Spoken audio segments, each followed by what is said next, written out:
Hey everyone, I'm very glad to be back at Stable Summit. It's a conference I have been to a couple of times as a participant, chatting with other DeFi folks, but also as a speaker. I'm Marcin, co-founder at RedStone, and also right now Credora, that we acquired 2 months back. I will be talking today about low-risk DeFi, what it is, and why it matters for Ethereum, especially right now, after so many years of this ecosystem being live. So maybe let's start with a question to the audience. Who has seen that post from Vitalik from 20th of September? Raise your hand if you have. And keep your hand if you have read the whole piece. All right, I would say there's probably 10% of people that would read the whole. Vitalik claims that low-risk DeFi can be for Ethereum what search was for Google. And after reading the article, I believe that's a pretty misleading tagline, because if you hadn't read the article, you might wonder, like, why? What's the connection between Ethereum and Google in that sense? So the thing is, Ethereum has very noble goals and wants to be the global computer. But it turns out there is this constant battle between solutions on Ethereum that generate revenue and have big financial gains and opportunities. For example, leverage, sometimes maybe meme coins. So those are many times short-lived but high revenue opportunities. And on the other side, you have social solutions, privacy, prediction markets, and long-term game solutions that bring a lot of value for the users at large, but maybe not necessarily that much of the revenue. So here, Vitalik claims that it's good to have one solution that generates a lot of traffic in terms of financial sense and revenue category.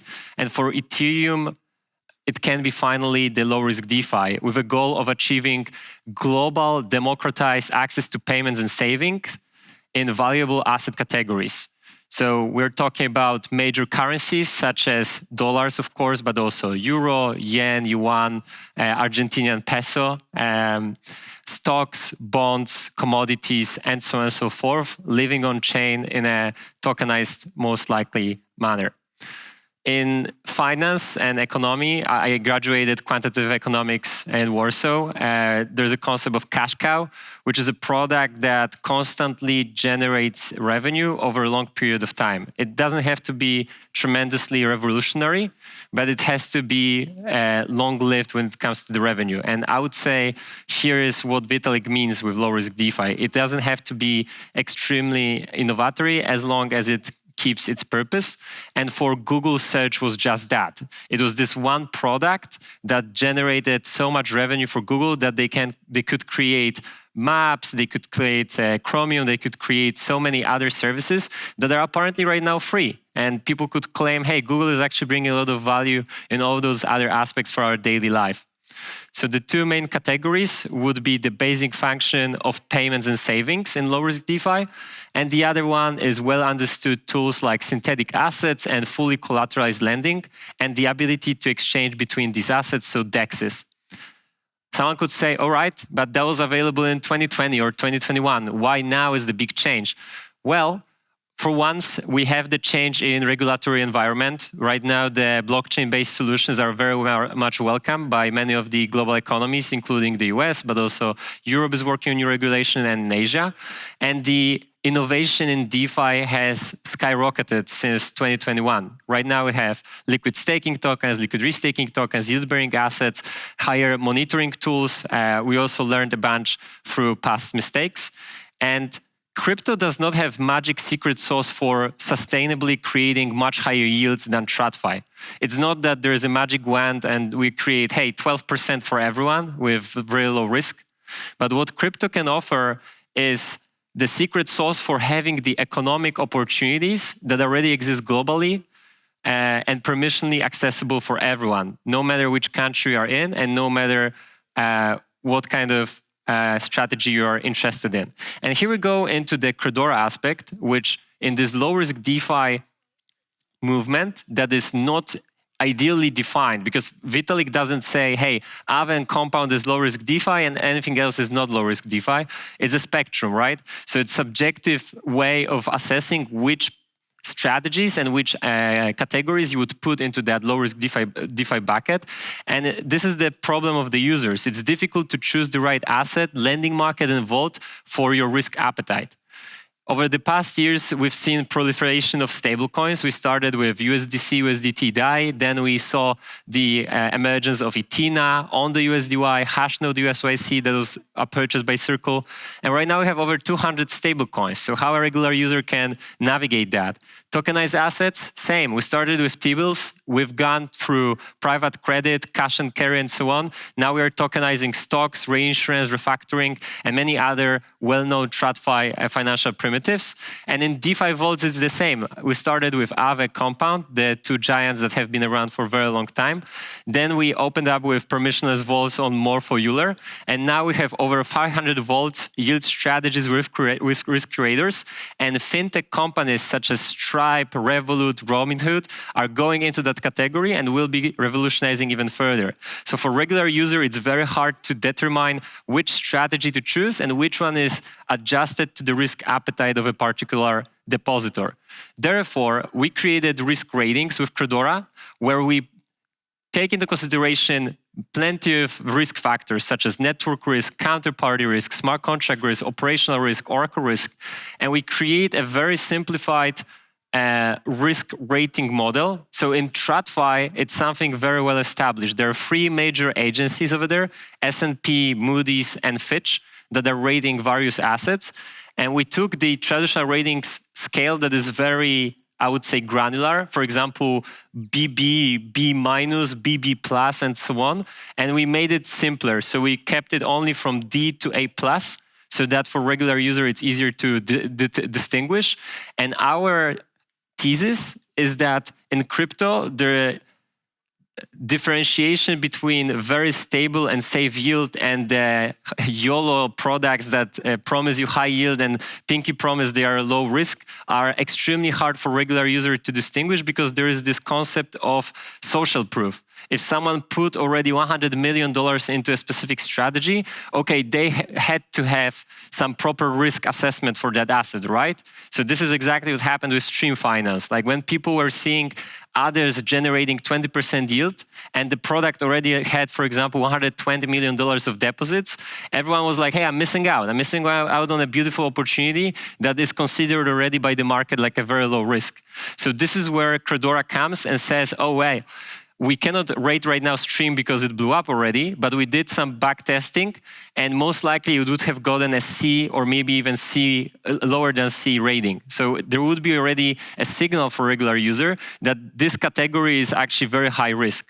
So the ratings are the bridge gap between institutional investors and crypto natives, because the crypto natives can still look at crypto Twitter of people like warning or informing, hey, this product can be potentially higher risk. But if you want to appeal to the global audience, to people that don't understand at all the difference between LST, LRT, and how the yield-bearing stablecoins are constructed, this is where we have to go. So with the methodology, we look mainly into the three buckets. First, we look into the asset. We quantify the likelihood of default and potential loss if the default happens. We then look into the markets. So the markets are constructed from assets. It can be just two assets, like deposit and borrow assets, for example, but it can be plenty of assets in a single market. And we quantify the probability of significance loss. So if something bad happens, what is the probability of this actually hitting that particular market? And then you have vaults, for example, Morpho, that are constructed from either one market or plenty of markets, depending on the vault creator, how they want to allocate their money. And we aggregate exposure to underlying lending market ratings and assets. To talk about the specific inputs, for example, in the market characteristics, we look at loan-to-value ratios of specific markets, Oracle characterization, allocation distribution. So if there is a market, how actively it's utilized. So for example, if a market has 10% utilization, so only 10% of available assets is borrowed, it's probably a different scenario than when there is already 80% borrowed and there is not that much left.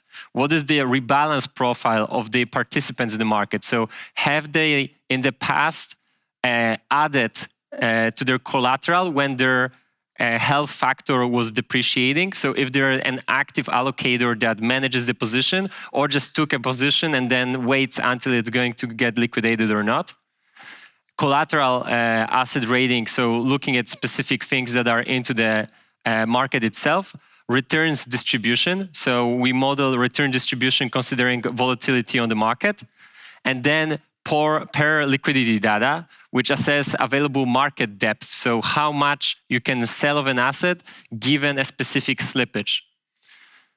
So to give you a particular example, like deep dive into one of those categories, when you talk about oracles, because as RedStone, we are one of the leading oracles, we know that market category very well.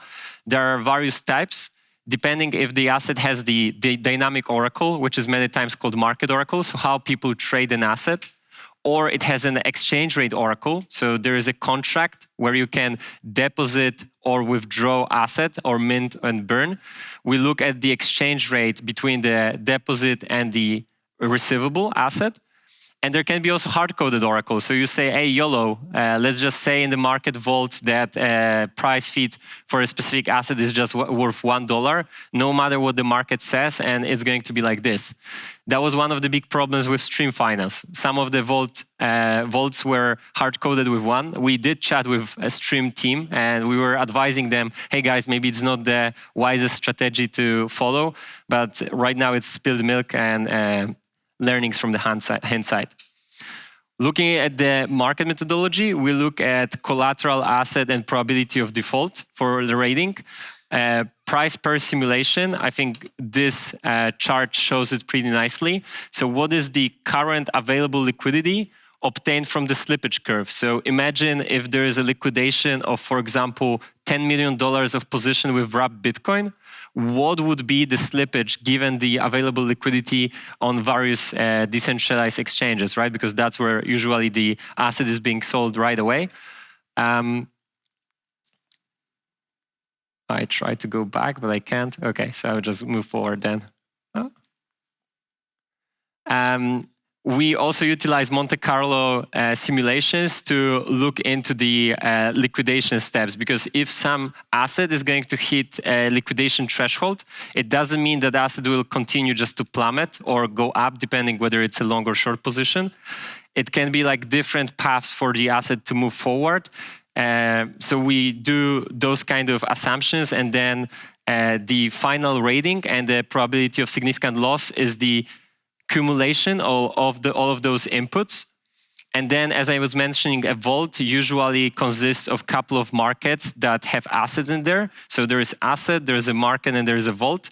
So the final rating for the vault, so the final product, for example, if you deposit on a Stakehouse USDC market on Morpho, is going to be the conjunction of the underlying markets in which the assets are being deposited. So what you're going to see in the next couple of days when you go on Morpho and the regular earn front end, you're going to see a yield that is projected, for example, 5%, and an A+ rating next to it. Another vault giving you 10% with a B rating, another vault 15% with C rating. And then as a user, you can decide whether you want to allocate into something that can be considered a low risk, DeFi, which is this A+ rating with lower yield, or you want to be a bit more aggressive and allocate towards higher risk, but also higher return allocation opportunity. From Vitalik point of view, the low risk assets, so the ones that are going to be rated A and A+, are the assets that should be distributed also across the globe. So when Revolut, Robinhood will be offering one-click deposits for their users that have zero knowledge about crypto specifics, they should be offered the assets that are already with the highest standard and quality. And this is where Credora wants to play a big role. And as mentioned, it's already live on Morpho. It's coming to Spark. We have it confirmed and working on the methodology already. And it's coming to Euler. So our goal is to rate 90 to 95% of whole DeFi in the next couple of months, so that users can simply take more informative decisions. Thanks a lot. And as RedStone and Credora, we are both hiring because the demand for the ratings aspect is tremendous. If you have any questions, happy to stay later. And now we'll move to a panel. Thank you. Cheers.